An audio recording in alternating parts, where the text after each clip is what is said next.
ሁላችንም በጋራ እናማተባለን። በስመ አብ ወወልድ ወመንፈስ ቅዱስ አሐዱ አምላክ አሜን። ክቡር አባታችን መላከ ሰላም ቀሲስ መሐሪ ሞሲሳ የዚህ ታላቅ ደብር ዋና አስተዳዳሪ፣ ሊቃውንተ ቤተክርስቲያን አባቶች፣ ካህናት፣ ወንድሞች፣ ዲያቆናት፣ በዚህ ቅዱስ አውደ ምሕረት ተሰበሰባችሁ እግዚአብሔር ቤተሰቦች ሁላችሁም እስከ ሞት በወደደን እስከ መቃብር ድረስ ፍቅሩን በገለጸልን በመድኃኒታችን በኢየሱስ ክርስቶስ ፍጹም የሰላምታ ቃል ሁላችሁንም ሰላም እላችኋለሁ። እንደምን አደራችሁ? እንደምን አደራችሁ? እንደምን እስከዚህን ሰዓት ደረሳችሁ? እግዚአብሔር ይመስገን ብለን እንድናመሰግነው አንደበታችንን ለምስጋና ያከናወነልን፣ ትናንት የጠበቀን ዛሬን ያደረሰን፣ ነገን በተስፋ እንድንጠባበቅ ያደረገን የነገ ተስፋችን የቅዱሳን አባቶቻችን አምላክ ልዑል እግዚአብሔር በፈጠረው አንደበት ስሙ ለዘላለም የተመሰገነ ይሁን። እመቤታችን ቅድስት ድንግል ማርያም፣ በዕለቱ የሚታሰቡ ቅዱሳን መላእክት፣ ጻድቃን፣ ሰማዕታት፣ ደናግል፣ መነኮሳት፣ አበው አባቶቻችን ሊቃውንት እግዚአብሔር እንዳከበራቸው መጠን ክብር ምስጋና ይድረሳቸው። እንኳን አደረሰን፣ እንኳን አደረሳችሁ። እስኪ እልል ብላችሁ እግዚአብሔርን አመስግኑ። ለብርሃነ ትንሣኤው ያደረሰን ከዓመት ወደ ዓመት ያሸጋገረን በቤቱ የተሰበሰበን የቅዱሳን አባቶቻችን አምላክ እግዚአብሔር ስሙ ለዘላለም የተመሰገነ ይሁን። ስላደረገልን ነገር ሁሉ የምንከፍለው ሌላ ስለሌለን እልል ብለን በድጋሚ እግዚአብሔርን እናመስግን። ከኔ ጋር ለተወሰነ ደቂቃ ብቻ መጻት ማርያም መግደላዊት በጽባሕ ኀበ መቃብር እንዘ አዲሁ ጽልመት፣ ገና ጨለማ ሳለ ማርያም መግደላዊት ወደ መቃብሩ መጣች በሚል ርዕስ እንመማራለን። አምላክ አበው እግዚአብሔር በመካከላችን ተገኝቶ እንዲያስተምረን ቅዱስ ፈቃዱ ይሁንልን። ገና ጨለማ ሳለ በሉ። ማርያም መግደላዊት ወደ መቃብሩ መጣች። ወዴት? ወደ መቃብሩ መጣች በሚል ርዕስ እንመማራለን። ቅዱስ ዮሐንስ ወንጌላዊ የተናገረው የእግዚአብሔርን ቃል ነው ያነሳ ነው። ቅድም በቅዳሴው ጊዜ የተነበበው የእግዚአብሔር ቅዱስ ቃል ነው። እንዲህ ብሎ ይናገራል። ወበእሑድ ሰንበት መጻት ማርያም መግደላዊት በጽባሕ ኀበ መቃብር እንዘ አዲሁ ጽልመት፣ ገና ጨለማ ሳለ መግደላዊት ማርያም በጠዋት ገና በጨለማ ወደ መቃብር መጣች። ወረከበት እብነቱ ተማፈ መቃብር፣ ድንጋዩንም ከመቃብሩ አፍ ተከብቶ ተመለከተች፣ ተፈንቅሎ ተመለከተች። ወርወፀት ወበጽሐት ኀበ ስምዖን ጴጥሮስ ወኀበ ዝኩ ካልረድ ዘያፈቅሮ እግዚ ኢየሱስ፣ እሷም ድንጋዩ ከመቃብሩ አፍ ተፈንቅሎ በተመለከተች ጊዜ እየሮጠች ስምዖን ወደ ተባለ ጴጥሮስና ጌታ ወደሚወደው ወደ ደረኛው ደቀ መዝሙር እየሮጠች ወትቤሎሙ ነስዎ ለእግዚእ ውስተ መቃብር ወኢየአምር ኀበ ወሰድዎ፣ ጌታዬን ከመቃብሩ ወስደውታል፣ ወዴት እንደወሰዱ አለቻቸው። ወወፁ ጴጥሮስ ወዝኩ ካልእ ረድ ወሖሩ ኀበ መቃብር፣ ጴጥሮስና ሌላኛውም ደቀ መዝሙር አብረዋት እየሮጡ ወደ መቃብር ሄዱ። ወንዘ ይረውፁ ክልኤሆሙ ህቡረ በደሮ ለጴጥሮስ ዝኩ ካልእ ረድ በጺሐ በመቃብር፣ ወደ መቃብሩም እየሮጡ ሳለ ሌላኛው ደቀ መዝሙር ጴጥሮስን ቀድሞት ወደ መቃብሩ ደረሰ።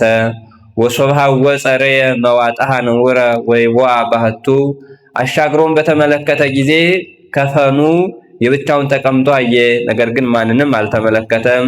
ወተለወ ስምዖን ጴጥሮስ፣ ጴጥሮስም ተከተለው። ወበጽሐ ወቦአ ውስተ መቃብር ወረከበ መዋጥሐ ንውረ ውስተ አሐዱ ገጽ፣ ጴጥሮስም ተከትሎት ገባ፣ ከፈኑን በአንድ በኩል ተቀምጦ አየ። ወሰበነኒ ዘዲበ ርእሱ እንዘ ባሕቲቱ ጥብሉለ ዋኮ ምስለ ሞጣይት፣ ከፈኑም ከመጠምጠሚያው ጋር ሳይሆን የብቻ ተቀምጦ አየ። ወምዝ ቧ ዝኩኒ ካልእ ረድ ዘበደሮ በጺሐ በመቃብር ወርዩ ወአምኑ፣ ጴጥሮስም ያም ሌላኛው ደቀ መዝሙር አብረው ደረሱ፣ እንደሌለም እንደተነሳም አመኑ። እስመ አዲሁ እያይመሩ ዘውስተ መጻሕፍት ከመሃለወ ይትነሣ እምነ ሙታን፣ ከሙታን ተለይቶ ይነሳ ዘንድ እንዳለው ገና መጻሕፍትን አላወቁም ነበርና ብሎ ይናገራል። ስለ ቃሉ የቃሉ ባለቤት እግዚአብሔር ስሙ ለዘላለም የተመሰገነ ይሁን። ጨለማ ሳለ ማርያም መግደላዊት ወደ መቃብሩ መጣች። ስለ ትንሣኤ የተዘገበ የመጽሐፍ ቅዱስ ክፍል ነው። የማቴዎስ ወንጌል ምዕራፍ 28፣ የማርቆስ ወንጌል ምዕራፍ 16፣ የሉቃስ ወንጌል ምዕራፍ 24፣ የዮሐንስ ወንጌል ምዕራፍ 20 ጀምሮ ስለ ጌታችን ስለ መድኃኒታችን ስለ ኢየሱስ ክርስቶስ ትንሣኤ የተዘገበ ታሪክ ነው። ቤተክርስቲያናችን የኢየሱስ ክርስቶስን ትንሣኤ ገና ለ50 ቀን ታስተምረዋለች። ምክንያቱም ለቤተ ክርስቲያን የመጨረሻው ድሏ ትንሣኤ ስለሆነ በሰፊው ታስተምራለች ቤተ ክርስቲያን የክርስቶስ ትንሣኤ። ምክንያቱም የእግዚአብሔር ትንሣኤ ለቤተ ክርስቲያን ብዙ ነገሯ ስለሆነ በሰፊው ነው የምታስተምረው። እኔ ግን አንዱን የማርያምን ታሪክ ብቻ ተመልክተን እንጨርሳለን ማለት ነው። ከዚያ በፊት ግን አንድ ጥያቄ ልጠይቃችሁ። እንደምታውቁት እያከበርን ያለ ትንሣኤን ነው። እግዚአብሔር ለምን ተነሳ? ወይም ደግሞ እግዚአብሔር በመነሳቱ ያገኘነው ክብር ያገኘነው ነገር ምንድን ነው? እግዚአብሔር በመነሳቱ ለኛ የሰጠን ነገር ምንድን ነው? የተወሰኑ ሐሳቦችን ብናነሳ መልካም ነው። እግዚአብሔር በመጀመሪያ የተነሳ በጣም ብዙ ሐሳብ እንዳለው ብዙ ምስጢር እንዳለው ይታወቃል። የተወሰኑ ሐሳቦችን ብቻ ላንሳና የማርያምን አጭር ታሪክ ተመልክተን እንጨርሳለን። እግዚአብሔር ከሁላችን ጋር ይሁን። እንግዲህ እግዚአብሔር በመነሳቱ በጣም ብዙ የሰጠን ብዙ ያገኘናቸው ጸጋዎች፣ በረከቶች አሉ። ሁላችንም እናስታውሳለን እና በተለይ ሊቃውንት በሰፊው አመስጥረውታል። ጥቂት ነገሮችን እናንሳ። የመጀመሪያው እግዚአብሔር ወደ መቃብር ወረደ። ከመቃብር ደግሞ በሶስተኛው ቀን መቃብርን ድል አድርጎ ተነሳ። እግዚአብሔር ወደ መቃብር መውረድ ያስፈለገው፣ መቃብርን ደግሞ ድል አድርጎ መነሳት ያስፈለገው ለምንድን ነው? እግዚአብሔር መቃብርን ድል አድርጎ መነሳቱ ብርቅ የሆነው እግዚአብሔር ለኛም ትንሣኤያችንን ስላወጀልን ነውና የመጀመሪያው ያገኘነው ጥቅም ወይም ደግሞ እግዚአብሔር በመነሳቱ ለኛ የሰጠን ጸጋ ምንድነው ካላችሁ፣ እኛም መቃብርን ድል አድርገን መነሳት እንደምንችል ስልጣን ያገኘነው በክርስቶስ ትንሣኤ ነው። ስለዚህ እኛም መቃብርን አጥፍተን ማለትም ሙስና መቃብርን ድል አድርገን በእግዚአብሔር ስልጣን ማለት ነው መነሳት እንደምንችል ለማስረዳት እግዚአብሔር ሙስና መቃብርን አጥፍቶ ተነሳ።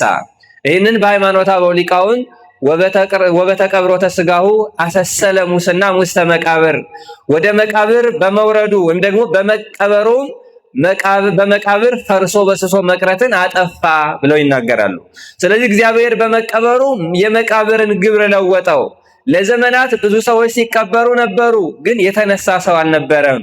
እንዳልኳችሁ ተቀብረው ብቻ መኖር አልነበረም። በስጋቸው ዲያብሎስ ተቆራይቷቸው በነፍስም በሲኦል ተቆራይቷቸው ይኖሩ ነበረ።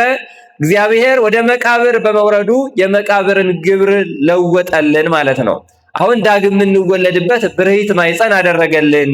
ስለዚህ የመጀመሪያው እግዚአብሔር በመቃብር አድሮ መነሳቱ የኛን ሙስና መቃብር ለማጥፋት ነው። እየሰማችሁ ነው ሐሳቡ? የኛን ሙስና መቃብር ሊያጠፋልን እኛም ተቀብረን እንደማንቀር ሊያስረዳን እግዚአብሔር ሙስና መቃብርን ድል አድርጎ ተነሳ። ወበተቀብሮተ ሥጋሁ አሰሰለ ሙስና ውስተ መቃብር፣ ሥጋው በመቀበሩም በመቃብር ፈርሶ በስቶ መቅረትን አስቀረ። ወመልሆ እምስሩ የመቃብርንም ጥፋት ከስሩ ነቃቀለው ብሎ ሊቃውንት ተናገሩ በሃይማኖታው። ስለዚህ እሱንን ለማድረግ እግዚአብሔር ሙስና መቃብርን አጥፍቶ የተነሳው እኛም ሙተን በስብሰን እንደማንቀር ማሳያ ነው። በመቅድመ ወንጌልም የተነገረ ነገር አለ። ተንሳ ከመ ይምሃረነ ተንሥኦ ሥጋቲነ፣ የኛም ሥጋ እንደሚነሳ ሊያስረዳን ተነሳ ብለው ይናገራሉ።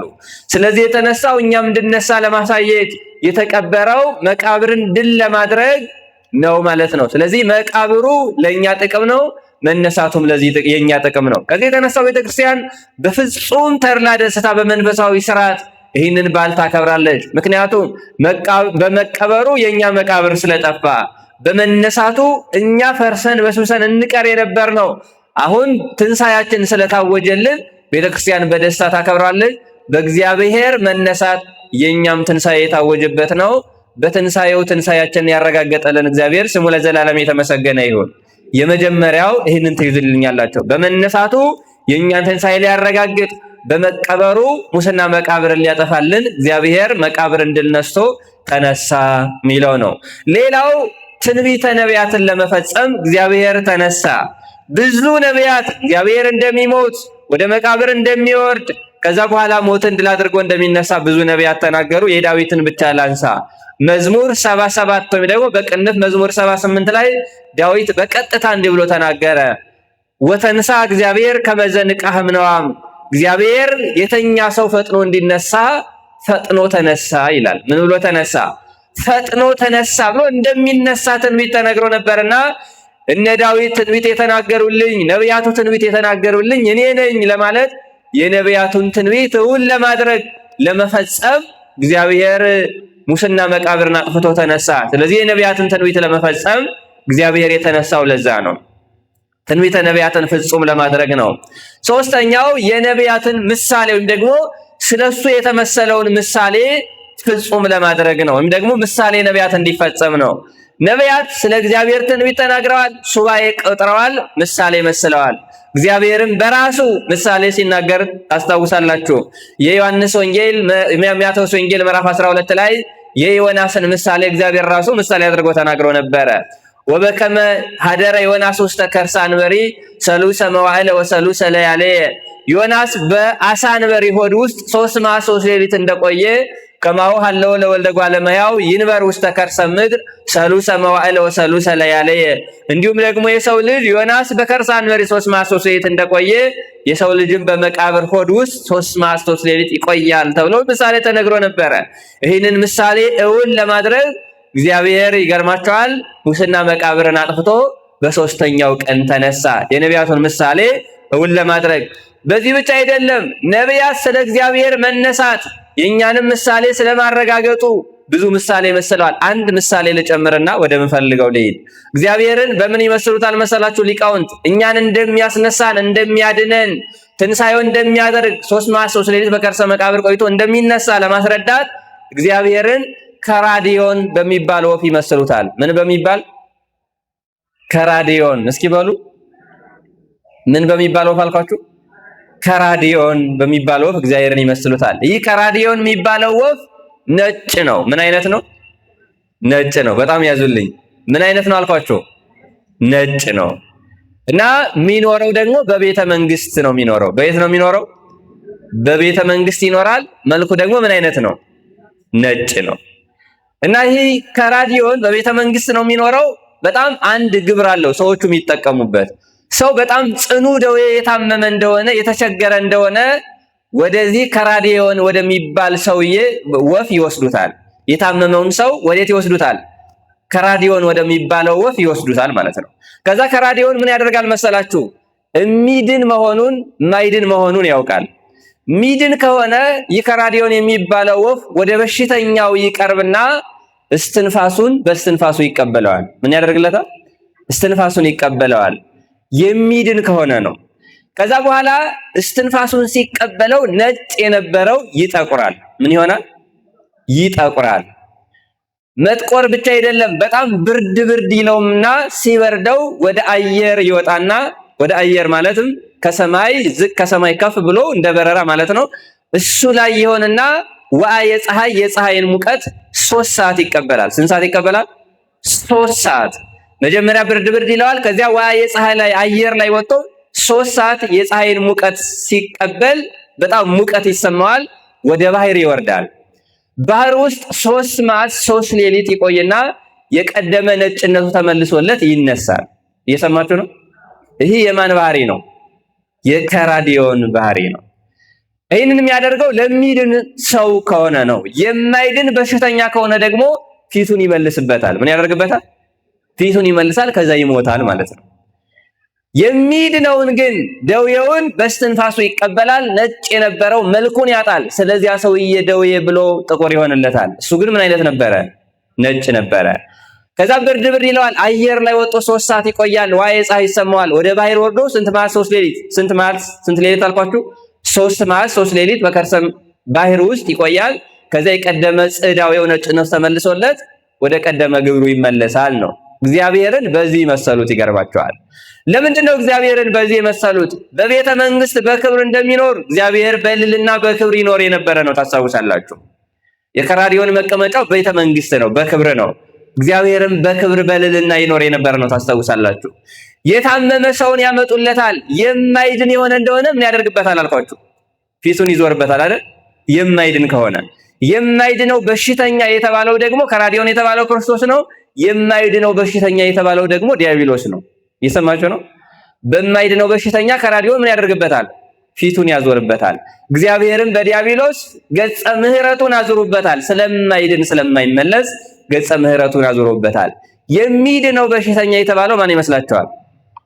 ማን ይመስላችኋል? አዳም አባታችን ነው።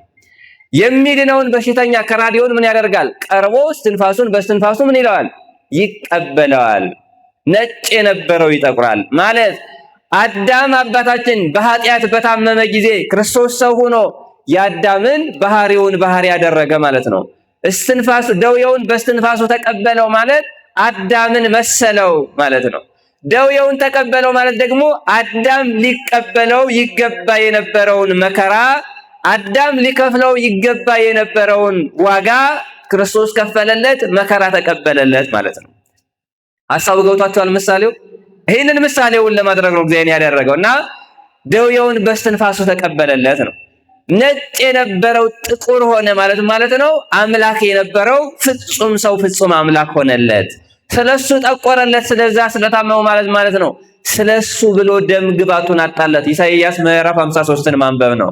እንወደው ዘንድ ደም ግባት የለውም ብሎ ኢሳይያስ ከሚናገር ድረስ እግዚአብሔር ስለ አዳም ብሎ ደም ግባቱን አጥቶለታል። ሌላው ይገርማቸዋል። ደውየውን ሲቀበል ብርድ ይለዋል። ስንት ሰዓት ዋዕየ ፀሐይ ይቀበላል ብያቸዋለሁ? 3 ሰዓት አየር ላይ ይቆያል። 3 ሰዓት ማለት እንዳልኳችሁ አየር ላይ መቆየት ማለት መስቀል ላይ ማለት ነው። 3 ሰዓት ዋዕየ ፀሐይ እንደሚቀበል ክርስቶስን መስቀል ላይ ከ6 ሰዓት እስከ 9 ሰዓት ስንት ሰዓት ይሆናል? 3 ሰዓት መከራ መስቀልን ተቀበለ ማለት ነው። ከዛ በኋላ ዋዕየ ፀሐይ ሲሰማ ወደ ባሕር ወርዶ 3 መዓልት 3 ሌሊት እንደሚቆይ ክርስቶስም ከመስቀል ወርዶ 3 መዓልት 3 ሌሊት በከርሰ መቃብር አደረ። የቀደመ ነጭነቱ ይመለስለታል ማለት ወደ ቀደመ ክብሩ ተመለሰ። ከትንሣኤ በኋላ እግዚአብሔር የሰውነትን ስራ መራብ መጠማት አይሰራም። ወደ ቀደመ ጌትነቱ ወደ ቀደመ ክብሩ ተመለሰና ይህንን ምሳሌ ለማከናወን እግዚአብሔር ተነሳ። ሙስና መቃብር እንድል አደረገ። በከራዲዮን አሁን በነገርኳችሁ ወፍ ይመስሉታል። ይህንን ሁሉ ለማድረግ እግዚአብሔር ሰው የሆነው ወይም ደግሞ የሞተው ሙስና መቃብር እንድል አድርገው የተነሳው ከዚህ የተነሳ ነው። ስለዚህ የኛን ሙስና መቃብር ለማጥፋት ትንሣኤያችንን ለማረጋገጥ ትንቢተ ነቢያትን ምሳሌ ነቢያትን ለመፈጸም እግዚአብሔር ተነሳ። በተነሳ ጊዜ ግን እንዳልኳችሁ ብዙ ጊዜ እግዚአብሔር እንደተቀበለ በተለይ የትንሣኤው ታሪክ ላይ ጉልህ ታሪክ ያላቸው ሴቶች ናቸው። ይገርማቸዋል። እነማን ናቸው? ሴቶች። በትንሣኤ ታሪክ የሴቶች ታሪክ ተቀይሯል። በነገራችን ላይ እስካሁን ምክንያተ ስህተት የሚባሉ ሴቶች ነበሩ። አሁን ግን እግዚአብሔር ያንን ታሪክ ለመቀየር ትንሣኤውን የገለጸው ለማን ነው? ለሴት ነው። ታስታውሳላችሁ አይደለም? ታስታውሳላችሁ አይደል? ጥያቄ ልጠይቃችሁ። ለምንድን ነው እግዚአብሔር ትንሣኤውን ለሴት የገለጸው? ጴጥሮስ አለ፣ ርዕሰ ሐዋርያት፣ ከመስቀሉ ያልተለየው ዮሐንስ አለ፣ ሌሎችም ደቀ መዛሙርት አሉ። እነዛ ሁሉ ተቀምጠው ግን ትንሣኤውን ማየት የቻሉት ምኖች ናቸው? ሴቶች ናቸው። ለምንድን ነው? ለምን ይመስላችኋል? አያችሁ፣ እግዚአብሔር የሴቶችን ታሪክ እየቀየረላቸው ነው ማለት ነው። ደስ አላላችሁም እንደ ሴቶች? ታሪካቸውን እየቀየረ ነው። ለምን መሰላችሁ? ለዘመናት አዳም ከገነት የወጣው በሴት ምክንያት ነው። ታስታውሳላችሁ። ሞት የመጣው የሚባለው ብዙ ነገሮቹ በሴት የተከናወነ ነው። ከዚህ የተነሳ ዲያብሎስ በጣም ሴትን ይንቅ ነበር። ይገርማቸዋል። አሁን ግን የሴቶችን ታሪክ ለመቀየር የተወለደውም ከሴት ነው። ትንሣኤውንም የገለጸው ለማን ነው? ከሴት ነው። ታሪኩን መቀየር ነው። አሁን ምክንያተ ስህተት አይደሉም ለማለት ነው። እና በዚህ ጊዜ ትንሣኤው ሲረጋገጥ ጉልህ ታሪክ ካላቸው መካከል ማርያም መግደላዊት ናት። ቅድም ታሪኳን እንደነገርኳችሁ ገና ጨለማ ሳለ ወዴት ትሄድ ነበረ? ወደ መቃብር ትገሰግስ ነበረ። ምን ሳለ? ጨለማ ሳለ። ምክንያቱም እግዚአብሔር ወደ መቃብር ወርዷል። የማይሞተው ሙተዋል።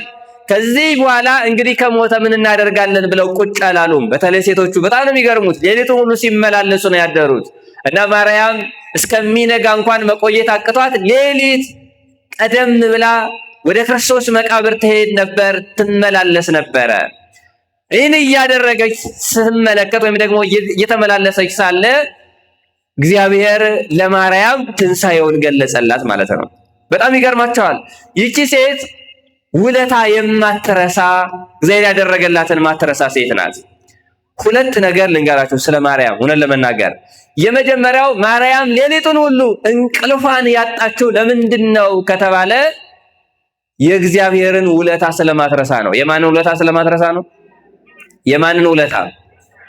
እናንተ ውለታ ትረሳላችሁ? አትረሱም? የተደረገልንን እግዚአብሔር የከፈለልንን ጓደኛችን፣ ቤተሰቦቻችን፣ ማናቸውም ሰው የከፈለልንን ውለታ መርሳት የለብንም በነገራችን ላይ። እና ማርያም የመጀመሪያው ሌቱን ሁሉ እንድትመላለስ ያደርጋት የነበረው ውለታ ማትረሳ ስለሆነች ነው። የእግዚአብሔርን ውለታ ማትዘነጋ ድንቅ ሴት ስለነበረች ይገርማቸዋል። ሌሊቱን ሙሉ ወደ እግዚአብሔር መቃብር እየሄደች ትመላለስ ነበር። ያን ሁሉ አድርገህልኝ፣ ያን ሁሉ ዋጋ ከፍለልኝ አንተ ሞትክን እያለች ትመላለስ ነበረ። እኔ ጥያቄ ልጠይቃችሁ፣ እውነት ለመናገር ማርያምን የምናደንቅበት ነገር አሁን እናንተ ጥሩ ይጠቅማቸው የነበረ ሰው ከሞተ እንግዲህ ከሞተ ሞተ ነው ብለን ላንል ሁሉ እንችላለን አይደል? ነው አይደለም? እንደዚያ የምናደርግ ሰዎች እንኖራለን። በነገራችን ላይ የምንወዳቸው ሰዎች ከሞቱ ሁልጊዜም አያየን ብለን ልንቀር እንችላለን። የወዳጃችን ልጅ ከሞተ ግን እንሄዳለን አንሄድም? እንሄዳለን። ለምን? ያየናል ብለን ስለምናስብ ለመታየት ስለሆነ። ማርያም ግን በቃ እንግዲህ ከሞተ ማን ያየኛል አላለችም። ያደረገላትን ውለታ አስባ ሌሊት ወደ መቃብሩ እየተመላለሰች መቃብሩን ትመለከት ነበረ እና የመጀመሪያው ውለታውን ለማሰብ ነው። ምን አድርጎላት ነበር መሰላችሁ? የማርቆስ ወንጌል ምዕራፍ 16 ቁጥር 9 ላይ ማርቆስ እንዲህ ብሎ ይዘግባል። ወማርያምሰ እንተ አውፃ ሰባተ አጋንንተ፣ ማርያም መግደላዊትም እግዚአብሔር 7 አጋንንት ያወጣላት ናት ይላል። ስንት አጋንንት? 7 አጋንንት አውጥቶላታል። ከዚህ ሁሉ ደዌ ፈውሷታል እና 7 አጋንንት ያወጣላት ይህን ሁሉ ደዌ የገላገላት ክርስቶስ ሲሞት ጌታ ሆይ በሕይወት ሳለ ከዚያ ሁሉ መከራ አድነኝ፣ ከዚያ ሁሉ ችግር አውጥተኝ አንተ ሞትክ ብላ ውለታውን ለማሰብ ዘወትር ወደ እግዚአብሔር ትመላለስ ነበረ። ክርስቲያኖች የእኛ ችግር አስባችኋል? የተደረገልንን እንረሳለን። እንኳን ሞቶ ይቅርና በሕይወት እያለን እንኳን ሰዎቹ ያደረገልንን ዘንግተን እንረሳለን። አንዱ የተደረገልንን መርሳት በጣም አደጋ ነው። በተለይ እግዚአብሔር ያደረገልንን ክርስቲያኖች መርሳት የለብንም።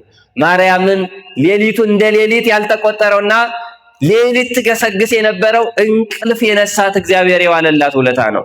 እውነት ለመናገር የማርያም ያደረገላት ይበልጣል ወይስ የኛ ያደረገልን ይበልጣል? ተናገሩ። እግዚአብሔር ለኛ ያደረገው ይበልጣል ወይስ የማርያም ያደረገው ይበልጣል? ለኛ ያደረገው ይበልጣል። እውነት ለመናገር ለማርያም አጋንንትን ያወጣላት፣ አጋንንት ማውጣት ደግሞ ብርቅ አይደለም። ለኛ ግን እውነት ለመናገር ያደረገልን በጣም ብዙ ነው። ሲኦልን ከፍሎልናል፣ ልጅነት ሰጥቶናል፣ በስሙ እንድንጠራ አድርጎናል፣ ብዙ ዋጋ ከፍሎናል። እግዚአብሔር እንደምታውቁት እንድንራመድ ያደረገን እግዚአብሔር ነው። አሁን የምንኖረውን ኑሮ እንድንኖር ያደረገን እግዚአብሔር ነው። እግዚአብሔር ያላደረገልን ነገር የለም። ግን ችግሩ የተደረገልንን እንረሳለን።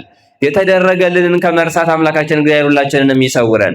እውነት ለመናገር ባንረሳ ኑሮ እንቅልፍ አይኖረንም ነበረ። እግዚአብሔር የሰጠንን ባንዘነጋ ኑሮ በኃጢአት አልጋ መንቀልፋት መዘናጋት ባልኖረ ነበረ። ንስሐ ሳንገባ ባልዋልንም ባላደርንም ነበረ። የተደረገልንን ስለምንረሳ የእግዚአብሔር ፍቅር ከአእምሯችን እየወጣ ይመጣል። ማርያም ግን የተደረገላትን የምትረሳ ሴት አልነበረችም።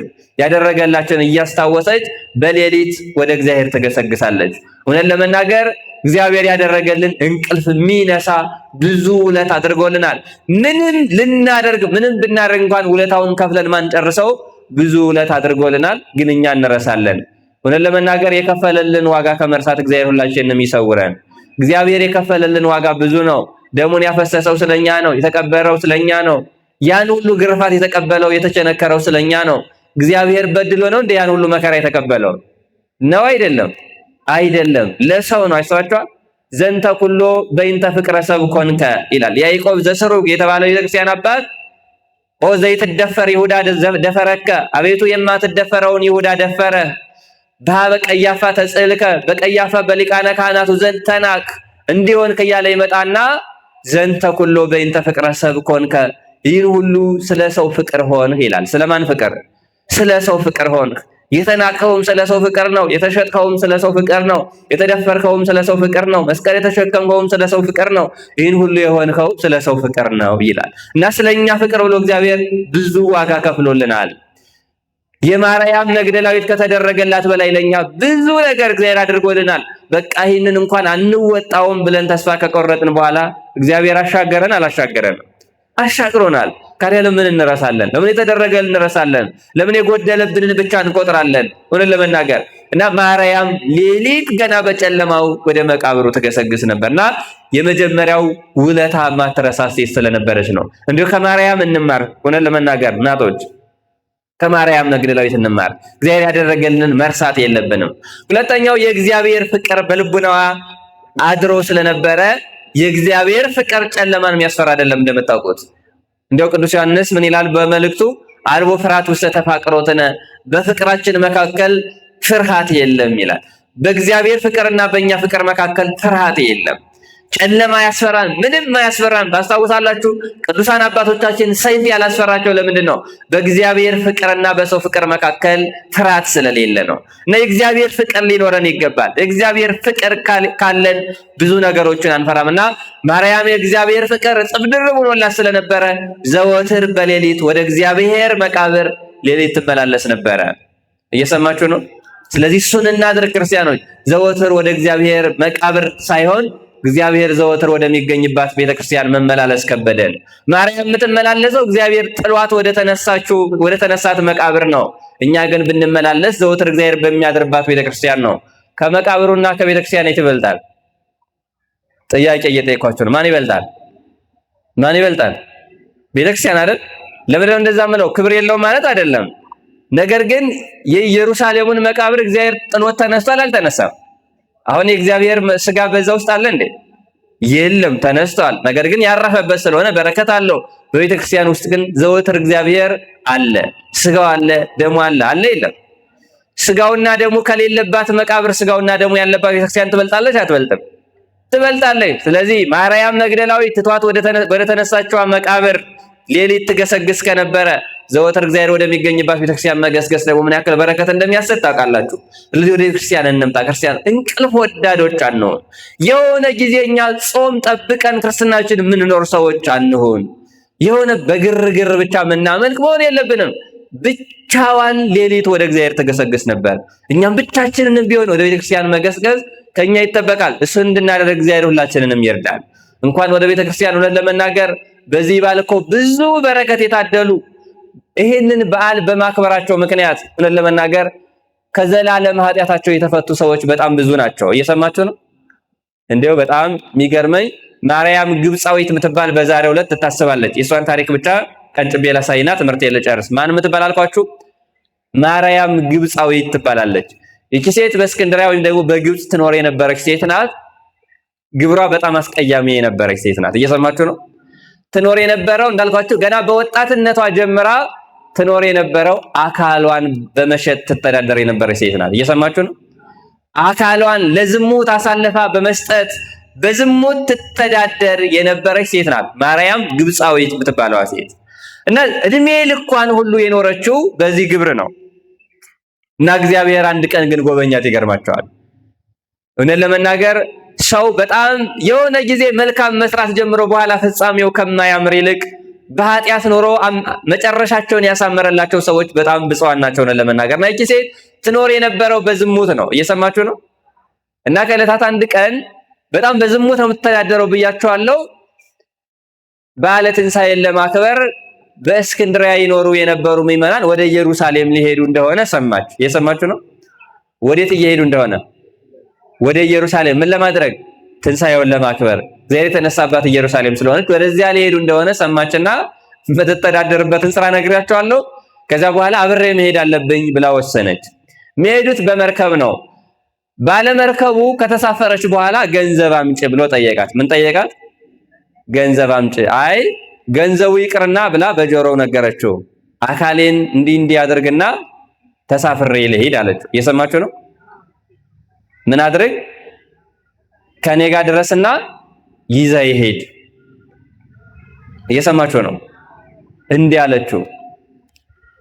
በጣም ይገርማችኋል። ወደ ኢየሩሳሌም እየሄደችን በዝሙት ነው የሄደችው። ይገርማችኋል። በዚህ ምክንያት አካሏን አሳልፋ ሰጥታ ተሳፍራ ሄደች። አሁን በዝሙት ነው እድሜ ልኳን የኖረችው። ወደ ገዳምም እየሄደች ምን እያደረገች ነው የሄደችው?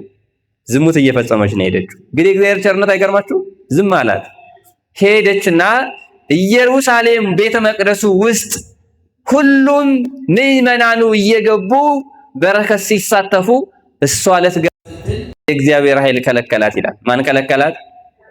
ማን ከለከላት? ያሳዝናል።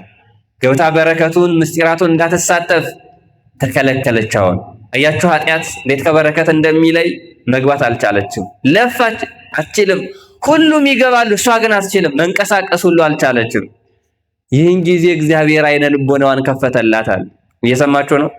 ለካ ኃጢአት ከእግዚአብሔር ከዚህ ከምድራዊ ቤተ መቅደስማ ከለየኝ ከሰማያዊማ እንዴት ሊለየኝ ይሆን? እዚህ ምድራዊ ቤተ መቅደስ እንኳን መግባት ካልቻሉ ከሰማያዊማ መንግስቱ እንዴት መግባት እችላለሁ ብላ አሻግራ በመስኮት የእመቤታችንን ስላድኖ እየተመለከተች ማነባት ጀመረች ይላል። ምን አደረገች? አለቀሰች። እባክህን ፈጣሪ ሆይ አሁን ገብቼ ድንግል ሆይ የጌታዬ እናት ሆይ ዛሬ ገብቼ በረከት ተሳትፌ ጸሎት አድርጌ እንደሚመናኑ በወጣ ከዚያ በኋላ የምትይኝን ሁሉ አደርጋለሁ ብላ ተሳለች።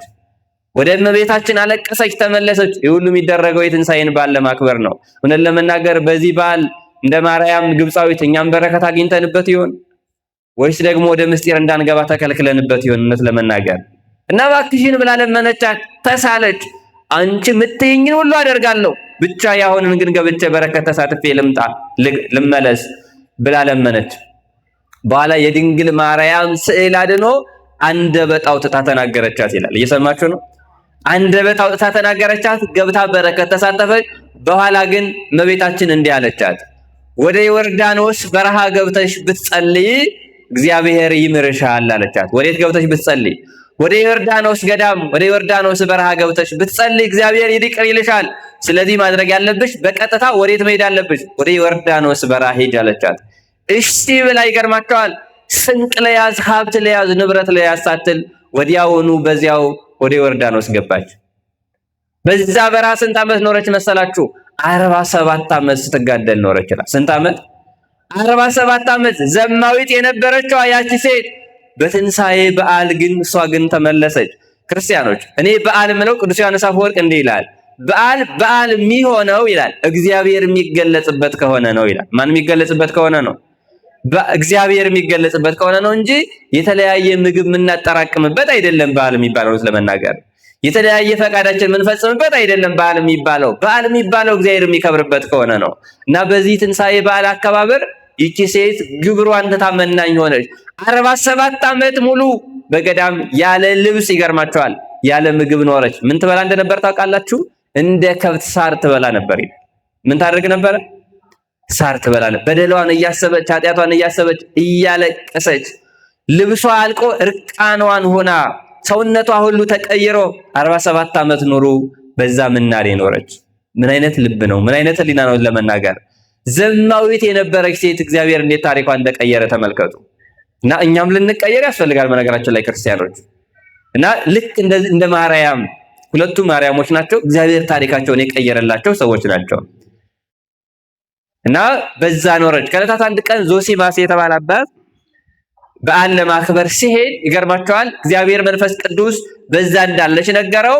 ከዛ በኋላ ሂዶ ሲመለከት ራቁቷን ናት። ምንድነው እግዚአብሔር ያሳየኝ ብሎ ሲከተላት ማርያም እየሮጠች ወደ ዋሻዋ ገባች። በእግዚአብሔር ስም ቆየኝ ማነው ሲላት ምን አለችው? እንድታናግረኝ ከፈለክ ራቁቴን ነኝና ልብስ ጣልልኝ አለችው። ምን አድርግልኝ? ልብስ ጣልልኝ። ምክንያቱም 47 ዓመት ሙሉ ስለኖረች ልብሷ ሁሉ አልቆ ራቁቷን ነው የምትኖረው። ልብስ ጣለላት። የጣለላትን ልብስ አገልድማ እባክህን በጸሎት አስበኝ አባቴ ሆይ ብላ ተንበርክታ ለመነችው። እሱም በጸሎትሽ አስበኝ ብለው ቅዱሳን ትሕትና ልማዳቸው ስለሆነ በጸሎት እንዲተሳሰቡ ነገረቻቸው። አንድ ነገር ተማጸነቻቸው። ቅዱስ ዞሲማስን የዛሬ ዓመት ስትመጣ የጌታዬን ስጋና ደም አምጥተህ እንድታቀብለኝ አለችው። ምን እንድታደርግልኝ? ስጋውና ደሙ እንድታቀብለኝ አለችው። በዓመቱ ስጋው ደሙን አቀብሏት በሌላው ቀን ሲሄድ አረፍ አገኘ። ከዛ በኋላ አንበሶች መቃብሯን ቆፍረውላት እሱ ቀበራት የሚል የአባ ዞሲማስም ተነግረው ገድሏን ጽፎ ያመጣላት ሴት ማለት ማርያም ግብፃዊት የምትባል በዛሬው ዕለት ትታሰባለች። ምን ለማለት መሰላችሁ? የትንሣኤን በዓል ለማክበር ከሚሄዱ ሰዎች ጋር ሄዳ ታሪኳ የተቀየረላት ሴት ናት። በትንሣኤ ታሪካቸው የተቀየረላቸው ሰዎች አሉ። በአንጻሩ ደግሞ በትንሣኤ ብዙ በኃጢአት ደግሞ የሚወድቁ ሰዎች ደግሞ ይኖራሉ። እኛ የትኞቹ ነን? በትንሣኤ በዓል በረከት የምናገኝ ነን ወይስ ደግሞ የፈለገንን እንደሆነ ለመናገር የጾምነውን ማከካሻ ይመስል የፈለገንን የምናደርግ ነን? ይህን በደንብ ልናስብ ያስፈልጋል። ትንሣኤ ብዙ ነገራችን የተቀየረበት ነውና እውነት ለመናገር እግዚአብሔር ተነሳ ብለን እያከበርን እኛ እንዳንሞት በጣም ሌላ ጉዳይ ነው ለመናገር። እየሰማችሁ ነው። እሱን እናድርግ። ሌሊት ወደ መቃብሩ በጨለማ ወደ መቃብሩ ትሄድ ነበር። ስለዚህ ከመቃብሩ ይልቅ ቤተክርስቲያን ትከብራለች። በኢየሩሳሌም መቃብር እንዳልኳችሁ ክርስቶስ ተነስቷል፣ ስጋው ደግሞ የለም እዛ። በቤተክርስቲያን ግን ሁሌ ያለ። ሌሊትም ቀንም ወደ ቤተክርስቲያን እንገስግስ። እሱን እናድርግ። እስከ መጨረሻው ቤተክርስቲያን ጸንተን እንድንኖር አምላካችን እግዚአብሔር ሁላችንንም ይርዳን። በመካከላችን ተገኝቶ ያስተማረን፣ የገሰጸን፣ ያስተካከለን የቅዱሳን አባቶቻችን አምላክ ልዑል እግዚአብሔር ስሙ ለዘላለም የተመሰገነ ይሁን። የሰማነውን በልቦናችን ያውልብን፣ ያሳድርብን።